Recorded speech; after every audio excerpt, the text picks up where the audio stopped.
Okay, so good evening, everybody.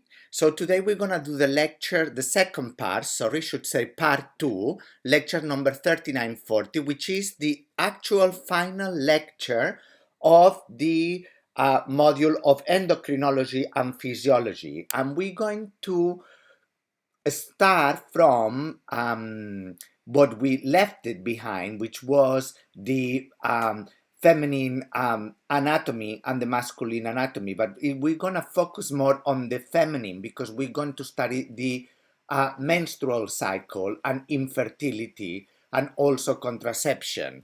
So just to go over the learning outcomes, by this lecture, you should define the structure and function of components of the hypothalamus pituitary ovarian axis. We will most definitely go over it very slowly where we left it on Friday. Discuss the endocrine interaction that give rise to coordinated ovarian and uterine cycles. This is the obviously in preparation of the menstrual cycle, and also the hormones and physiological changes that occur during the menstrual cycle. Also describe and understand contraception, and we at the end of the lecture we're going to describe infertility and subfertility.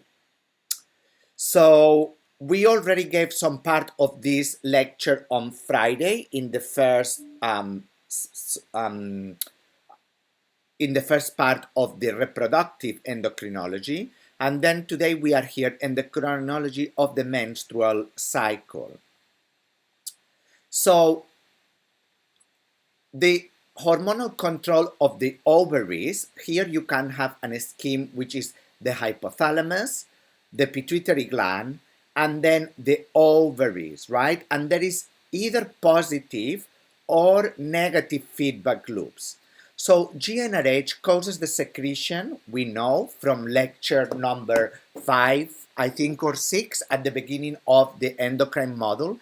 Gonadotrophin releasing hormone causes the secretion of follicle stimulating hormone and luteinizing hormone from the anterior pituitary gland. FSH stimulates the ovary, the follicle, and it makes the follicle to secrete estrogens.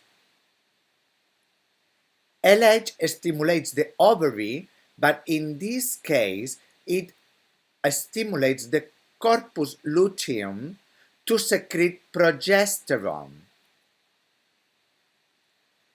Estrogens and progesterone exert at the same time, here you can see these arrows, negative feedback to suppress LH and FSH, and also in the hypothalamus negative feedback GnRH secretion. As we will see in the lecture, high levels of estrogen also can revert, and instead of giving a negative feedback loop, actually activates and have a positive feedback loop. Also, like if you remember with the testes, right? Also the ovary secretes inhibin that exerts negative feedback to stop the production of FSH. So this is another more modern scheme of what I just explained. If we try to look into it in a more detailed fashion, what you can see is at the top there is the hypothalamus, right? The hypothalamus, as we know, obtains signals from the circadian rhythm and clock, prolactin, stress, and other stimuli, and these stimuli are converted as an input to the production of gonadotrophin releasing hormone in a pulsatile manner from the hypothalamus. This will be transported into the portal vessels into the anterior pituitary, which will in turn secrete follicle stimulating hormone and luteinizing hormone to impact in the ovaries, right? And the ovaries have two major functions. One, to produce the ovulation for fertility and reproduction, but also it produces feminine sexual hormones, right, like estrogen and progesterone. Also, it produces inhibin. Okay, so inhibin from the ovaries have a negative feedback loop in the anterior pituitary to stop the pituitary from secreting FSH and LH. If you look at this schema, estrogen has a negative effect in the anterior pituitary gland to secrete FSH and LH, but also stops the hypothalamus from secreting GnRH. Now, this is dose dependent, and it's very important to understand this to understand the menstrual cycle. If there is too much estrogen, like really high level, it can also have a turn the inhibitory effect into a positive effect and activate the secretion of FSH and LH or the secretion of GnRH. So this feminine sexual hormone estrogen has a double function depending on the level. Either can inhibit and has a negative feedback loop or a positive activating, but we will cover this during the lecture in the next few slides. So what do we know about the ovarian gland? So the ovarian gland or the ovary is where the egg or the ova are generated during the life of fertility of women. This process is quite complex. You can see here a whole ovary, but the different stages of formation of this egg that it's released will dictate the different hormones that the ovary secretes. If we start from the first, which is the primordial follicle here. So the primordial follicle, it's composed of very thin layer with like layers inside. From the primary follicle, this grows in size, and you can see here primary follicle, and it's growing inside with a cell layer which will form the granulosa cells. Very important because the granulosa cells secrete hormones. And inside there is the primary oocyte. So we have primary follicle, growth of the primary follicle, primary oocyte, which is surrounded by granulosa cells, and it forms the secondary follicle. The secondary follicle will in turn have this layer antrum, okay? And inside you can see the ova or the future of the oocyte in here.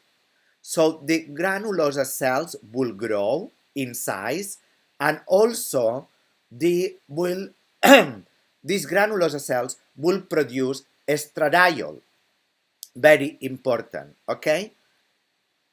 And these cells will grow in size to form this structure of the secondary vesicular, which is called vesicular follicle. So we go from primary follicle growing with granulosa cells, secondary follicle with the antrum, then the antrum grows in size and forms the vesicular follicle with the secondary oocyte.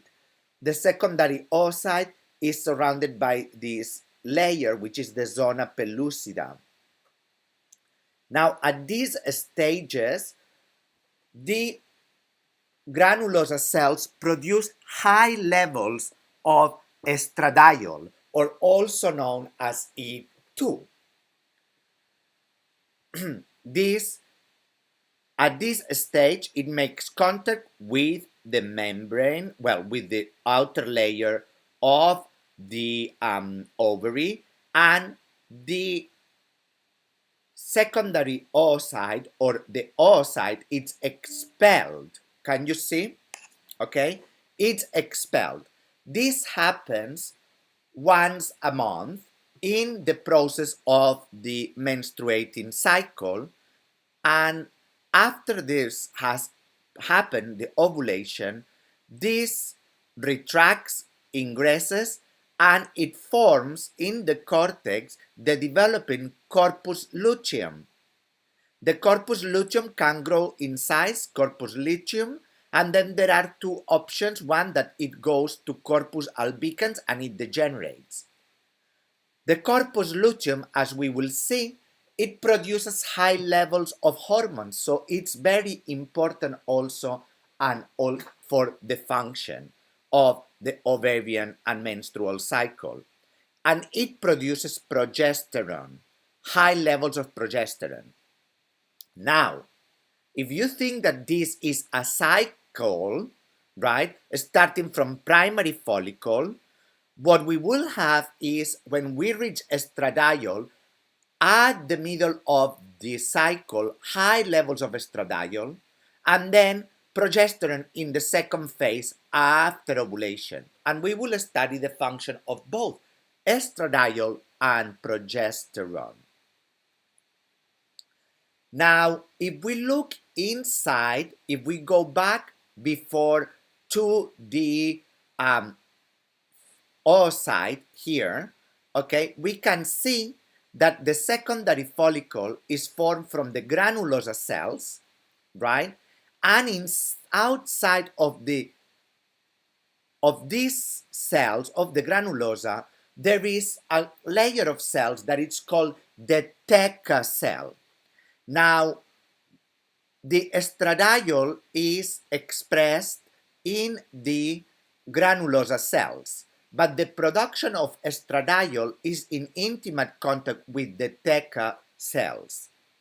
So if we look at this slide, we have the theca cells, right?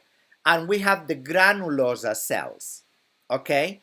So in the theca cells, LH that is circulating goes into the receptor of LH and activates cyclic AMP to form from cholesterol, transform it into testosterone androstenedione. And this is the form that will go through the membranes and will actually go into the granulosa cells, right? The granulosa cells don't have LH receptor, they have FSH receptor. The FSH receptor will activate through cyclic AMP the transformation of androstenedione, and it will produce an aromatase activity to produce the feminine hormones, i.e. estradiol or estrogen, okay?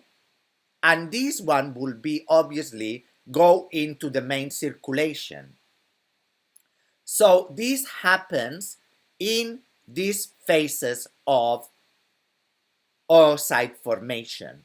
High levels of estradiol, but it needs the theca cells that are in intimate contact with the granulosa cells. So this is the production of estradiol and estrogen by the granulosa cells.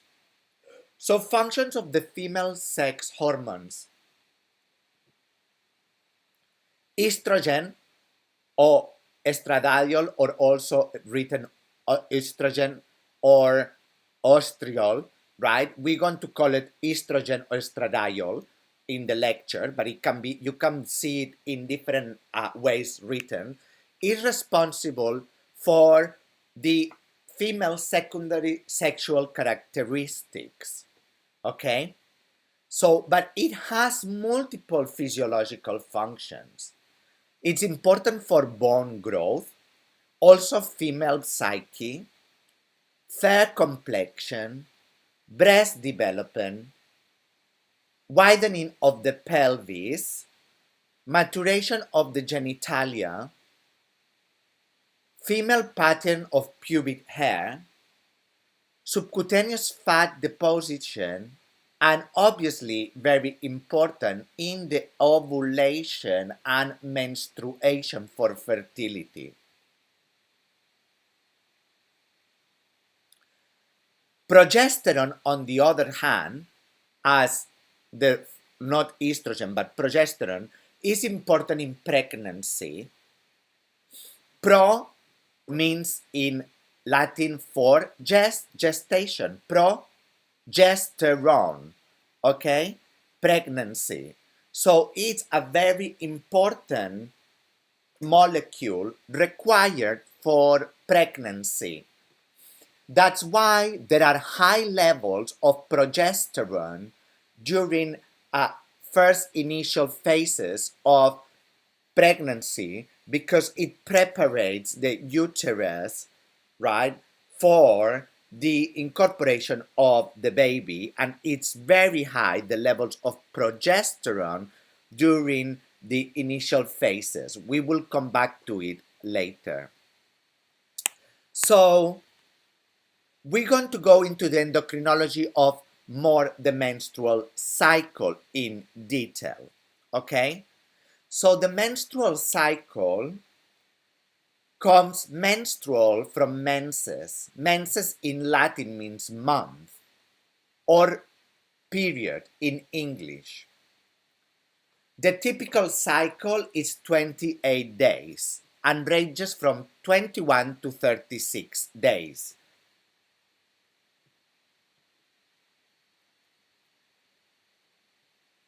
The definition of day is different in depending of the country, but this is not important for the class. This is just an anecdote, right? But obviously the average is 28 days and it ranges from 21 to 36 days. It can vary depending on the person, and some people have more regular periods, some people have more spread apart periods, and some people they have it. Also very important, nutrition status and also other components like anorexia or other physical states on the days of the cycle, right? During day 1 to 5, there is menstrual bleeding or the menstruation.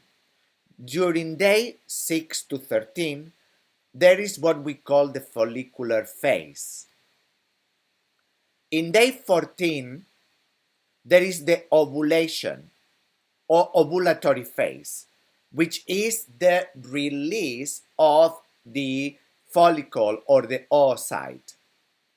During day 15 to 25, there is the luteal phase. And during day 25 to 28, there is the premenstrual phase. Now, if we put this, sorry, I'm going too far, right?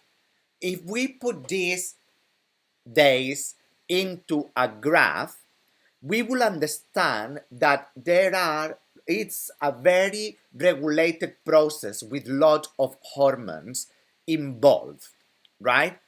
So this is the hormone regulation of the menstrual cycle, and this is day 0 to day 28. So basically, there are three components: ovarian changes, uterine changes, and also vaginal changes. Okay? At the beginning, we have the LH, which and FSH, LH and yes, and FSH here, normally expressed. But the main hormone that rises up is estradiol. Because if you think about it, the ovary, the follicle is growing, and producing more estradiol. So that makes a peak of estradiol and converts the negative feedback into a positive feedback, as I've shown you before, right? If we go back to this schema, remember that estradiol can negatively regulate or positively regulate. And this is the levels what makes it. So very high levels activates, low levels inhibits. So that's what happens, and remember that at this station, the estradiol, the oocyte grows inside and produces more estradiol. So what is happening is that the net result is that we have increased estradiol, increase, right? And then it increases, it inhibits the anterior pituitary, and then there is, it stops the negative feedback loop of the pituitary, and then there is a surge of LH just day before of ovulation. In the ovary, there is the follicle growth and maturation at this stage before 14. Then the egg is released in ovulation, and then the corpus luteum functions, which produces high levels of progesterone. High levels of progesterone. Estradiol goes down, and then obviously because estradiol goes down, the negative effect of estradiol in the anterior pituitary suppresses the formation of LH. And then it goes down, down, down until it gets to minimal levels. There are uterine changes. At the beginning of the phase, the menstruation, then there is the proliferative phase of the uterus, secretory phase, and then the decidual phase. But all these changes are accompanied or followed with vaginal changes, with high pH watery mucus at these first 2 weeks. And actually, this mucus, the watery running mucus with high pH, is good for sperm survival. It promotes survival of the sperm just at the ovulation level. Then the mucus of the vagina changes to low pH viscous mucus, which actually is not good for sperm survival, right? All these effects are controlled by estradiol, and these effects are mainly controlled for progesterone. So, what is the hormonal cycle of the menstrual? Okay? If we go step by step again, because it can be a little bit complex, we have day 1 to 5. There is FSH secretion starts increasing, leading to increase in estradiol. Increase in estradiol exerts negative feedback on FSH, and a gradual fall, obviously, in both. Because we have increase in estradiol, it has negative feedback effect, okay, at this level. Now, obviously, if there is too much estradiol, there is no or minimal LH and progesterone during this period. At day 12, there is a surge of LH, about normally 36 hours, which basically is accompanied with increase in FSH. The reason there is this big increase is because estradiol massive increase activates the pituitary gland. LH surge causes progesterone secretion together with estradiol. This lasts for about 7 days. Due to lack of continuous high levels of LH, the levels of progesterone and estradiol start declining. Okay? So we have here high levels of progesterone, estradiol, and then towards the end it starts declining. So the main questions are, what causes this increase in LH surge? And what determines whether GnRH stimulates FSH or LH secretion?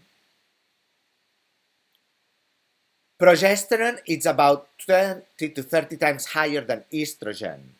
And what is the significance of this? So if we try to answer these questions, what is the cause of LH surge and obviously the subsequent decline?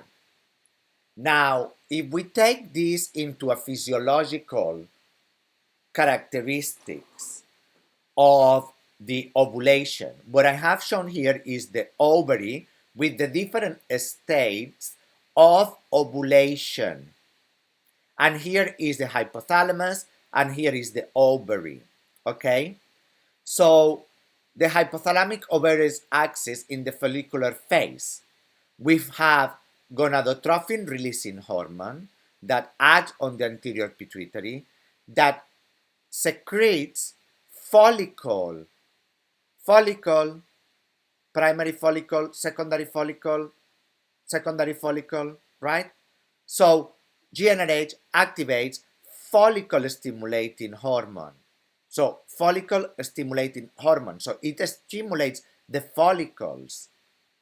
So it acts on the follicle, and remember, it acts on the granulosa cells to produce estradiol. These levels of estradiol, normal levels, have a negative effect on the hypothalamus, so it stops the GnRH production, and also in the pituitary, so has a negative effect. If the levels of estradiol are too high, this won't happen. And we are covering at this stage of the follicle production, right, by the ovary. So what happens? We have GnRH, LH, and FSH. Also, then you can see we've gone from this stage of secondary follicle to vesicular follicle. At this stage, the production of estradiol is enormous. There is a high secretion of estradiol and high levels of estradiol from the vesicular follicle and the ovulating zygote here, right? What it will produce is massive levels of estradiol, which will break the negative feedback and activate gonadotrophin releasing hormone that in turn will activate this pathway. Okay? So as you can see, there is a cycle phase on the follicle maturation that activates or represses the hypothalamic inputs. So this produces the oogenesis and ovulation because there is positive activation, more GnRH produces more FSH and more LH. So that's why there is this massive increase surge in LH at this stage. So then the ovary knows that needs to release the oocyte. Obviously, once the oocyte has been expelled, then we have the corpus luteum. And the corpus luteum, right, what will produce is progesterone, okay? And progesterone has high levels of negative feedback on the anterior pituitary. So it suppresses LH and GnRH from the hypothalamus and the anterior pituitary. When you think about this cycle and the menstrual cycle, you always need to think about the oocyte formation and the follicular maturation of the oocyte in the ovary, because this is the one that regulates the hormones that will regulate in turn the hypothalamic pituitary ovarian axis, and in turn it will regulate the menstruation cycle. So what determines whether gonadotrophin releasing hormone stimulates the release of FSH, follicle stimulated hormone, or LH, luteinizing hormone? So remember, and when you study this lecture, you need to go back to lecture number 5 and number 8, when we were studying the hypothalamus and the pituitary. So gonadotrophin releasing hormone is a decapeptide, has very, very strong homology between species, and has been conserved for more than 60 years, 600 million years, sorry, of evolution. And it's very conserved between human and fish with 80% of homology, but also with sea urchin, siona, and human 70%. So this hormone really it's very important and it's been maintained through evolution. So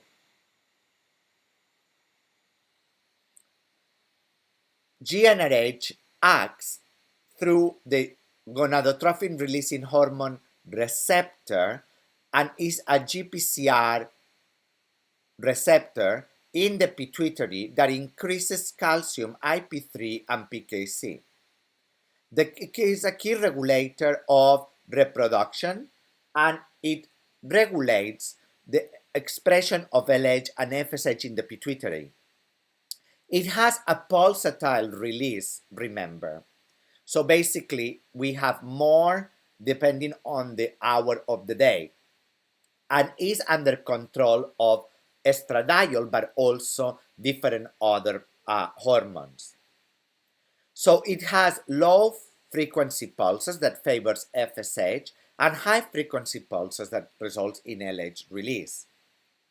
Remember that the hypothalamic neurons that release this hormone, gonadotrophin releasing hormone, they come from the nose, the nasal placode, and migrate into the hindbrain, into the hypothalamic area through the forebrain early in gestation, and then they sit there, and then they have their axonal projections into the medial eminence. So, as we have shown here, we go again back on the oscillators. We have a big, strong estradiol. Estradiol, if it grows, the levels are too high, it suppresses the inhibitory effect of LH, and that's why LH has, and GnRH, that's why there is a very big surge of LH just before the ovulation period. So obviously we said that there is during the cycle there is changes in the ovary, but also importantly, not only it produces changes in the ovary to produce the oocyte or egg, but also has to have an effect on the endometrium and the uterine wall. Because if pregnancy results, basically the uterus needs to be able to have implantation of the fertilized embryo or fertilized egg and implantation of the embryo. So the uterine wall needs to be prepared. So what we've put here is the phases of hormonals, but then there is the ovarian cycle. You can see here with the follicular phases. So these are the different, the Graafian follicle with the granulosa cells, ovulation release, and the corpus luteum. This is the ovarian cycle that responds to these hormones. So during the follicular phase, FSH acts on the Graafian follicle in the ovarian to secrete estradiol. Okay? The Graafian follicle is also the secondary follicle that we've seen before. Let me put you the slide, okay? Here. Secondary follicle or Graafian follicle, okay? And remember, zona, the granulosa cells that produce estradiol.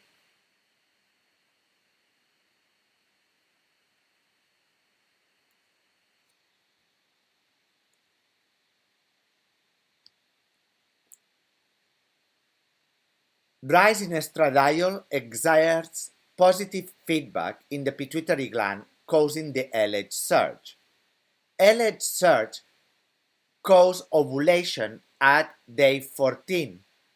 Ovulation, so release of the follicle or oocyte. After ovulation, the remaining of the cells called the corpus luteum, which secretes progesterone and small amounts of estradiol, and this is called the luteal phase. Here, luteal phase. And the corpus luteum secretes high levels of progesterone. Then there is the changes in the endometrial, which is called the uterine cycle. So estradiol in this phase produces the proliferative phase of the endometrium. Very, very highly proliferative, right? Which basically is during the follicular phase. Progesterone stops the endometrium from thickening, but causes it to secrete nutrients, and this is in preparation of possible implantation. However, if implantation is not happening, then there turns into bleeding. Okay? Menstruation is caused and triggered by a drop in the plasma progesterone at this level, right? Therefore, the progesterone agonist can be used to delay the menstruation. Once menstruation has started, it cannot be stopped. So only the thickened layer of endometrium here, the endometrium, is shed, okay? So there is this layer thickening of the endometrium. There is a high level of release of prostaglandins, and then estradiol causes the dilation of progesterone and causes constriction of the cervical os. Estradiol thins the cervical mucus here, so it makes the mucus more viscous, and remember that this is more prone to favoring the sperm survival, whilst the progesterone makes it more highly, okay? Also, there is an increase in body temperature at this level, and at this level there is a very increase of temperature of 0.5 degrees in body.